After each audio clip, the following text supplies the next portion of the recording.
ভূরাজনীতিতে যখন হরমুজ প্রণালী নিয়ে টানটান উত্তেজনা, ঠিক তখনই বেইজিংয়ের একটি মাস্টার স্ট্রোক পুরো দৃশ্যপট বদলে দিয়ে সবাইকে নতুন হিসাব কষতে বাধ্য করেছে। এতদিন যারা ভাবছিল ইরান একাই চাল দিচ্ছে, তাদের ভুল ভাঙল চীনের একটি বার্তায়। পশ্চিমা চাপের কাছে মাথা নত না করলেও নিজের প্রধান অর্থনৈতিক অংশীদার চীনের পরামর্শ উপেক্ষা করার শক্তি সম্ভবত তেহরানের নেই। এতদিন ইরানকে প্রকাশ্যে সমর্থন দিলেও এবার তেহরানকে সরাসরি বার্তা দিল তার সবচেয়ে বড় অর্থনৈতিক মিত্র চীন। এক্সপার্ট ইঞ্জিনিয়ারদের দক্ষ হাতে দেশের মানুষকে প্রতিদিন সুরক্ষিত রাখার প্রত্যয় নিয়ে এলো সেফ সার্কিট ব্রেকার।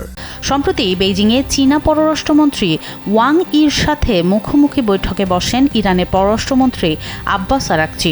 সেখানে চীন সাফ জানিয়ে দিয়েছে, যুক্তরাষ্ট্রের সাথে দ্রুত পূর্ণ যুদ্ধবিরতিতে পৌঁছাতে হবে এবং বিশ্ব বাণিজ্যের লাইফলাইন হরমুজ প্রণালী বাণিজ্যিক জাহাজের জন্য উন্মুক্ত করতে হবে। 167 কিলোমিটার দীর্ঘ জলপথ দিয়েই বৈশ্বিক জ্বালানি চাহিদার 1/5 আসে।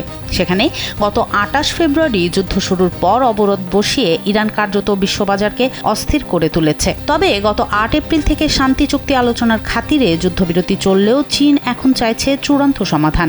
ইরানের তেলের সবচেয়ে বড় ক্রেতা হিসেবে চীন এখন নিজ স্বার্থেই এই অচলাবস্থা কাটাতে মরিয়া।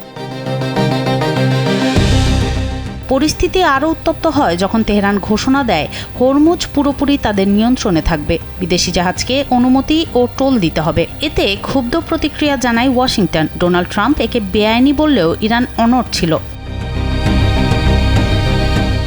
তবে বেইজিংয়ের এই কড়া অবস্থানে এখন তেহরানের সামনে শান্তি চুক্তির পথে হাঁটা ছাড়া বিকল্প পথ সংকীর্ণ হয়ে আসছে। তাহলে কি সাময়িক যুদ্ধবিরতি শেষ পর্যন্ত দীর্ঘস্থায়ী শান্তিতে রূপ নেবে, নাকি সংঘাতের পথে হাঁটবে তেহরান?